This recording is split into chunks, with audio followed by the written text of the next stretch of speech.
Who's actually going to get the most out of this Panasonic Lumix S5 II kit?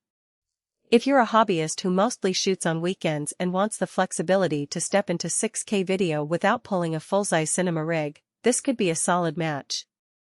If you're a seasoned professional who already has a stack of interchangeable lenses and expects instant, bulletproof autofocus in every lighting condition, you might be better off looking elsewhere.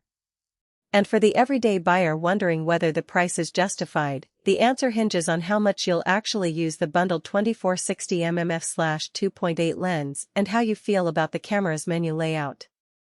Link is in the description if you want to check the product details on Amazon. Let's start with the hesitation most people feel when a full-frame mirrorless system lands in the mid-price range. The first question is always, will the autofocus hold up when I'm moving around a wedding venue, or shooting a handheld vlog in a dimly lit restaurant? Panasonic's next-generation image power platform promises ultra-fast hybrid autofocus that combines phase detect and contrast detect sensors. In practice, that means the S5 II locks onto subjects quickly enough that you can start filming a live band and stay in focus even as the musicians shuffle across the stage. For a creator who wants to capture spontaneous moments, think a backyard birthday party with kids running around. The AF feels reliable enough that you won't be constantly chasing missed shots. Low light behavior is another deal-breaker for many. The 24-60mm f/2.8 lens is fairly bright, and the sensor's larger full-frame size gathers more light than a typical APS-C body. When you step into a dimly lit bar or shoot a candlelit dinner, the image retains detail without the need to crank the ISO into the 6400-8000 range. That's a practical strength for anyone who can't always control lighting. However, the camera's ISO performance does start to soften around the mid-6000s, so if you regularly shoot concert venues or nighttime wildlife, you might notice a bit more noise than you'd like. Stabilization is built into the body, and you'll feel it when you handhold the camera for video. The 5-axis sensor shift system cancels out most shakes, allowing you to capture smooth 6K footage without a gimbal for short, run-and-gun scenarios. I tested it on a city stroll, walking at a normal pace while recording 6K video. There were no noticeable jitters, and the footage stayed locksteady for a full minute. That's a real-world benefit for vloggers who need to stay mobile.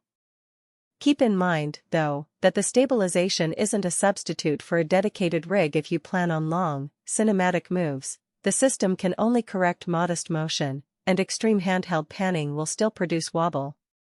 The bundled 24-60mm f/2.8 lens gives you a convenient, on-a-stop zoom range that works for portraits, street scenes, and general travel. The constant f/2.8 aperture ensures consistent exposure when you zoom, which is a nice touch for video work where you don't want exposure shifts mid-take. Because the lens is relatively compact, it pairs well with the S5 II's relatively small body, making it easy to carry in a small backpack. If your shooting style revolves around a single focal length, say you're a wedding photographer who prefers an 85mm prime, then the bundled lens might feel limiting, and you'll need to invest in extra glass anyway. That's a point where the kit could feel like an unnecessary expense. Menu friction is something that can make or break a camera for beginners.